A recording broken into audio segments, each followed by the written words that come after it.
Alam nyo ba na bago pa man dumating ang mga Amerikano, mayroon na tayong public school system dito sa Pilipinas? This might come as a surprise to many, pero totoo po yan. Ang lahat ay nagsimula sa isang mahalagang araw noong December 20th, 1863. Sa petsang ito, inilabas ni Queen Isabel II ng Espanya ang isang educational decree, isang batas na tuluyang nagbago sa takbo ng edukasyon sa ating bansa. Ang utos na ito ay naglalayong magtayo ng isang modernong sistema ng pampublikong edukasyon. Imagine, for the first time, nagkaroon ng directive mula mismo sa Madrid na dapat magkaroon ng primary schools sa bawat bayan sa Pilipinas. It was a groundbreaking idea during that era. Ang pangunahing layunin ng reformang ito ay simple pero ambitious, gawing accessible ang edukasyon sa mas maraming Pilipino. Bago ang 1863, ang edukasyon ay kadalasang para lamang sa mga mayayaman, mga ilustrado o sa mga nag-aaral sa mga seminaryo ng simbahan. Pero sa ilalim ng bagong batas, inutos ang pagtatayo ng hindi lang isa, kundi 2 primary schools sa bawat pueblo o bayan, isang paaralan para sa mga lalaki at isang hiwalay na paaralan para sa mga babae. This was a significant step towards inclusivity. Ang ideya ay bigyan ang mga kabataan, anuman ang kanilang estado sa buhay, ng pagkakataong matuto ng mga pangunahing kaalaman na makakatulong sa kanilang pag-unlad at sa pag-unlad ng buong komunidad. Ang isa pang mahalagang bahagi ng Royal Decree ay ang pag-standardize ng curriculum o mga aralin. Bago nito, iba-iba ang itinuturo sa mga paaralan, depende sa kung sino ang namamahala, na kadalasan ay ang local na kura-paroko. With the 1863 reform, nagkaroon ng isang pangkalahatang gabay sa kung ano ang dapat ituro. Kasama rito ang Media Group, Vintage Reading Lesson in Classroom, Filipino Student Reading Aloud, Sepia Tone Distribute Equally, Pagbasa, Pagsulat, Aritmetika, at siyempre, ang Katekismong Kristiyano. Bukod dito, ang isa sa pinakamahalagang aspekto ng reforma ay ang pagtatatag ng mga normal schools o mga paaralan para sa mga gustong maging guro. Ito ay para masigurong may sapat na kaalaman at kasanayan ang mga magtuturo sa mga bagong tatag na pampublikong paaralan sa buong kapuluan. Sa pamamagitan ng Educational Decree of 1863, ang Pilipinas ay naging isa sa mga unang bansa sa Asia na nagkaroon ng isang formal at modernong sistema ng pampublikong edukasyon. This was a huge deal. Isipin niyo na lang, sa panahong iyon, maraming bansa sa mundo ang wala pang ganitong uri ng sistema. Kahit na ang Espanya mismo ay may mga hamon sa kanilang sariling sistema ng edukasyon. Kaya naman, sa papel, ang reformang ito ay isang napakalaking hakbang pasulong para sa mga Pilipino. It promised a future where knowledge was not just a privilege for the few, but a right for the many, laying the groundwork for a more enlightened society. Paano nga ba isinakatuparan itong ambisyosong plano ni Queen Isabel II? The decree was very specific. Ang bawat bayan ay kinakailangang magtayo ng 2 paaralan, ang Escuela de Niños para sa mga lalaki at ang Escuela de Niñas para sa mga babae. Ang paghihiwalay na ito ay common practice noong panahong iyon na sumasalamin sa mga pananaw ng lipunan tungkol sa papel ng kalalakihan at kababaihan. Ang mga gusali ay madalas na simple lang, gawa sa bato, kahoy, at nipa. Minsan, dahil sa kakulangan ng pondo, ang klase ay ginaganap sa ilalim ng kumbento o sa bahay mismo ng guro. Ang mahalaga ay mayroong lugar kung saan maaring magtipon ang mga bata para matuto. Ang curriculum, gaya ng nabanggit, ay naging standardized. Para sa mga lalaki, ang mga aralin ay nakatuon sa Filipino boys reading Spanish books, boys studying in 19th century classroom, old classroom with Spanish reading lessons at strib equally. Pagbasa sa Espanyol, pagsulat, aritmetika, geografiya, kasaysayan ng Espanya, praktikal na agrikultura, at doktrina Kristiyana. Para naman sa mga babae, halos pareho rin ang mga aralin, ngunit may dagdag na subjects tulad Media Group, Filipino Girls Sewing in Classroom, Embroidery Lesson in Old School, Girls in 19th Century Classroom with Sewing Materials, Stock, Distribute. Pananahi, pagbuburda, at iba pang gawaing bahay na itinuturing na mahalaga para sa kanilang magiging papel bilang may bahay. Ang pagtuturo ng wikang Espanyol ay isa sa mga pangunahing layunin. The Spanish government believed that a common language would unite the archipelago and make governance easier.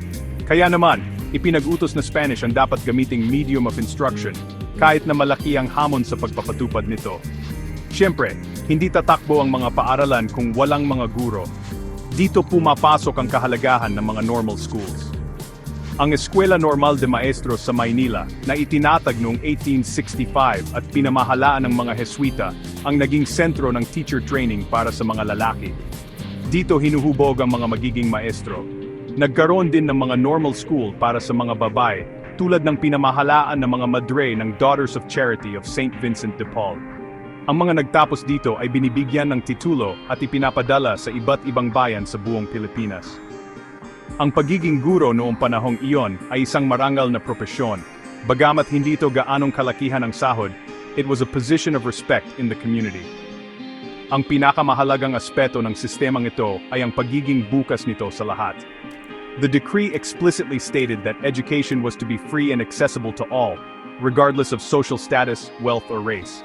Kahit ikaw ay anak ng isang magsasaka o isang prinsipalya, may karapatan kang pumasok sa pampublikong paaralan. This was revolutionary. Sa teorya, binigyan nito ng pagpagkataon ang mga katutubong Pilipino na umangat sa buhay sa pamamagitan ng edukasyon. Bagamat may mga naging hadlang sa implementasyon, ang mismong ideya na ang kaalaman ay para sa lahat ay isang binhing itinanim na yayabong sa mga susunod na henerasyon.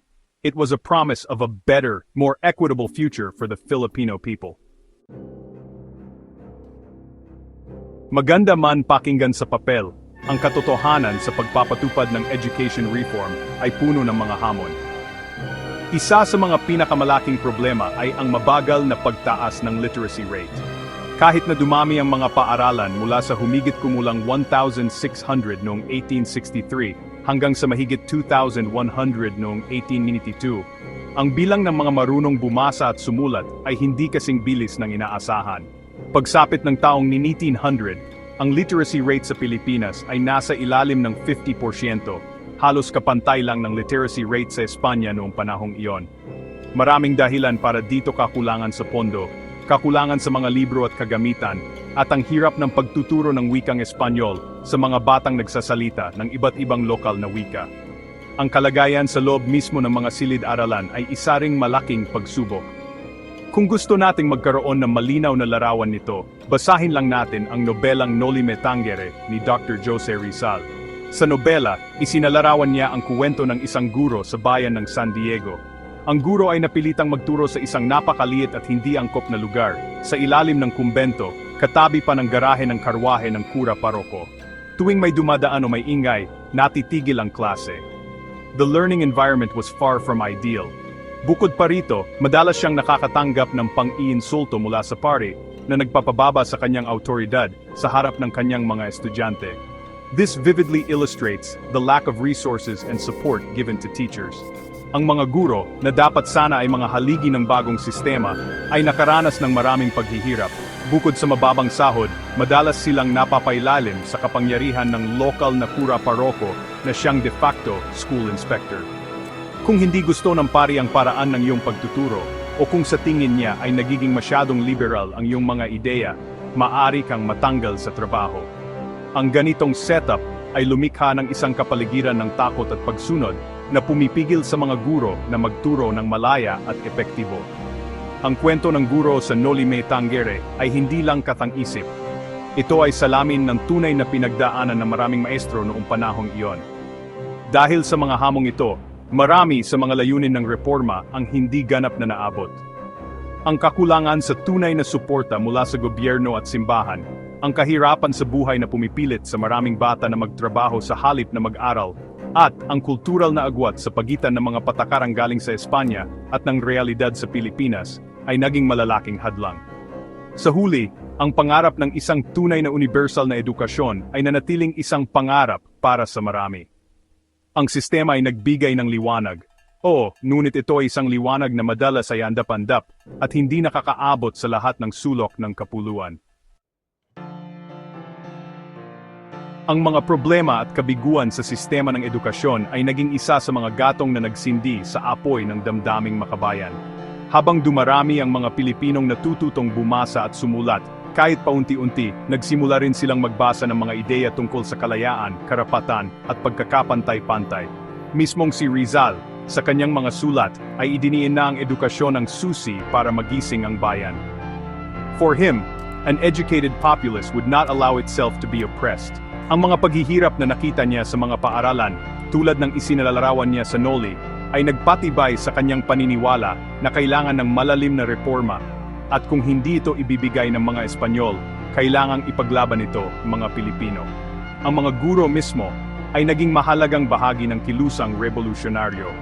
Dahil sa kanilang pinag-aralan at posisyon sa komunidad, sila ay naging mga natural na leader. Sila ang mga nakakaintindi sa mga inhustisya ng sistema dahil sila mismo ang nakakaranas nito araw-araw.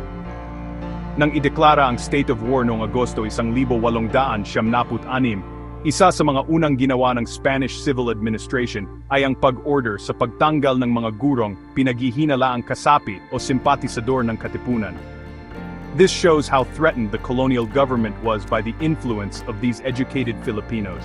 They knew that teachers held the power to shape minds and inspire action. Maraming mga bayani ng revolusyon ang nagsimula bilang mga guro. Kabilang sa kanila ay mga general na tulad nina Artemio Ricarte, na kilala bilang Vibora, at Juan Cailles. Nariyan din sina Tomas Mascardo, Eusebio Roque, Teodoro Sandico, Arcadio Maxilom, at Martin Delgado. Ang mga lalaking ito ay hindi lamang mga bihasang leader militar. Sila ay mga taong may prinsipyo na hinubog ng kanilang edukasyon at ng kanilang karanasan bilang mga tagapagturo. Ginamit nila ang kanilang kaalaman hindi lamang sa pagtuturo ng alpabeto, kundi sa pagtuturo ng pagmamahal sa bayan at sa pag-organisa ng kanilang mga kabahayan para labanan ang kolonyalismo. Sa kabilang banda, mayroon ding mga Espanyol na naniniwala ng edukasyon o ang kakulangan nito ang nag-udyok sa revolusyon. Ayon sa isang military doctor na si Felipe Trigo, ang dismal o nakapanlulumong antas ng kaalaman ng mga Pilipino sa wikang Espanyol ay isa sa mga dahilan kung bakit sila nag-alsa. Ang kanyang argumento, dahil hindi naiintindihan ng mga Pilipino ang mga Espanyol, nagkaroon ng malaking agwat at hindi pagkaunawaan na humantong sa hidwaan. Anuman ang pananaw, isang bagay ang malinaw, ang usapin ng edukasyon ay nasa puso ng sigalot sa pagitan ng mga kolonisador at ng mga Pilipinong naghahangad ng pagbabago at kalayaan. Ano nga ba ang naging pangmatagalang epekto ng 1863 educational decree? It's a mixed legacy. Sa isang banda, hindi may kakaila na ang sistema ay may maraming pagkukulang. Ang mga paaralan ay kulang sa pondo, ang mga guro ay hirap sa kanilang kalagayan, at ang layuning gawing laganap ang wikang Espanyol ay hindi naging matagumpay. Noong 1914, sa isang talumpati ni Manuel L. Quezon, inamin niya na ang public education system ng mga Espanyol ay hindi kasing episyente ng sistemang itinayo ng mga Amerikano. Ngunit, mariin niyang tinutulan ang ideya na ang sistema ay on paper lang. Sabi niya, ang mga paaralan, ang mga guro, at ang mga estudyante ay totoong-toto at nag-exist. Ang pinakamahalagang pamana ng sistemang Espanyol ay ang paglalatag ng pundasyon para sa edukasyon sa Pilipinas. It introduced the very concept of a nationwide, state-funded public school system, an idea that we still hold on to today. Kahit na may mga bitak at hindi perpekto, ang pundasyong ito ang siyang pinagpatungan ng mga sumunod na reforma sa edukasyon, kabilang na ang sistemang dinala ng mga Amerikano. Ito ang nagtanim sa kamalayan ng mga Pilipino, na ang edukasyon ay isang karapatan at isang mahalagang kasangkapan para sa pambansang pag-unlad. Ang pangarap ng isang edukadong bansa, na unang isinabatas noong 1863 ay nagpatuloy. Higit pa rito, ang sistemang ito, sa kabila ng mga limitasyon, ang nagbigay daan sa pag-usbong ng isang bagong uri ng Pilipino, ang ilustrado. Sila ang mga nakapag-aral, hindi lamang sa Pilipinas kundi maging sa Europa. Sila ang mga naging boses ng bayan, ang mga nagsulat, nag-isip, at kalaunay lumaban para sa ating kalayaan. Kung walang sistema ng edukasyon, kahit gaano pa ito kadepektibo, marahil ay hindi magkakaroon ng mga tulad ni Rizal, Del Pilar, at Lopez Haena. Ang kaalamang kanilang natamo sa mga paaralang ito, ang siyang ginamit nilang sandata upang labanan ang mismong sistemang nagbigay sa kanila nito. Kaya sa pagbabalik tanaw natin ngayon, sa petsang Disyembre 2025, mahalagang kilalanin ang kahalagahan ng 1863 educational decree. Hindi ito perpekto, at marami itong naging problema.